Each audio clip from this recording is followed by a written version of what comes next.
नमस्कार, आप देख रहे हैं नेक्स्ट नई आवाज में हूं आपके साथ सिराज। विधानसभा चुनाव खत्म हुआ, कांग्रेस की हार हुई और बीजेपी की जीत हुई। लेकिन एक बड़ा सवाल ये कि जिस राजस्थान में कांग्रेस सत्ता में थी, आखिर अपनी जीत सुनिश्चित कर रही थी, वहां से हार क्यों मिली? बताते चले कि एक बीएसपी के सांसद हैं मलुक नागर, उन्होंने कहा है कि सचिन पायलट को कांग्रेस ने आगे नहीं किया, जिसकी वजह से गुज्जर जो समुदाय है वो नाराज हुआ कांग्रेस से और जो 9% का वोट बैंक है वो कांग्रेस के हाथ से फिसल गया। यही वो बड़ा कारण है कि जिसकी वजह से राजस्थान में कांग्रेस को हार मिली। मेरे साथ मेरे सहयोगी अमन सर मौजूद है।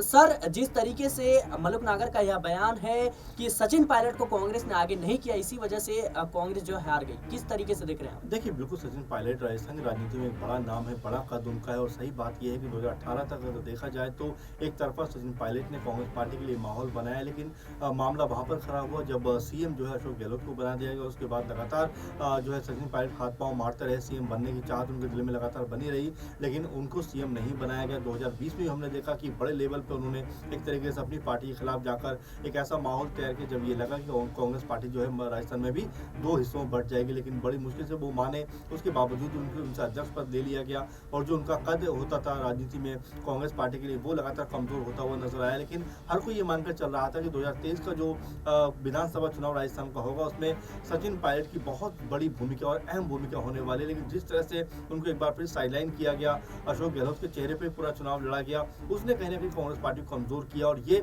वास्तव में बात सच है कि अगर उनके नाम पर चुनाव लड़ा जाता तो कांग्रेस पार्टी शायद और बेहतर प्रदर्शन यहाँ पर कर पाती, क्योंकि खुद सचिन पायलट ने भी कहा है कि कई सारी सीटें ऐसी थी जहां पर जो है प्रत्याशियों को चेंज भी करना चाहिए था और कई ऐसे मंत्री भी थे जिनको चुनाव नहीं लड़ाया जाना चाहिए था क्योंकि उन्होंने बेहतर काम नहीं किया था। कुल मिलाकर सचिन पायलट की रणनीति अपने आप में बड़ी स्पष्ट रहती है, वो हमेशा से काम सचिन पायलट एक युवा चेहरा है और ऐसे में बीजेपी जो है वो लगातार अनुभवी नेता है, उनको दरकिनार कर युवाओं को मौका दे रही है और लगातार जीत भी हासिल हो रही है। तो क्या सचिन पायलट को भी आगे रखना चाहिए था अशोक गहलोत को? बिल्कुल, वही सराज मैं कह रहा हूँ कि अगर अशोक गहलोत की अनुभव, हालांकि उनको कदर करना चाहिए, अनुभव की बहुत अपनी वैल्यू होती है, लेकिन वो मुझे लगता है सेंट्रल में काम कर सकते थे और सचिन पायलट को मुख्यमंत्री के तौर पर यहाँ पे लड़ाया जाना चाहिए था। जिस अगर लड़ते तो शायद एक पॉजिटिव इम्पैक्ट कांग्रेस पार्टी के लिए कहीं ना कहीं क्रिएट होता, लेकिन जिस तरह से उनका नाम पीछे किया गया, अशोक गहलोत हर जगह पर नजर आए, वो कहीं ना कहीं नेगेटिव मार्किंग कांग्रेस पार्टी के लिए हो गई। और उसके बाद ये लगने लग गया कि अब कांग्रेस पार्टी की हार यहाँ पर तय है। नतीजे भी सामने आए तो उसमें तय हो गया कांग्रेस पार्टी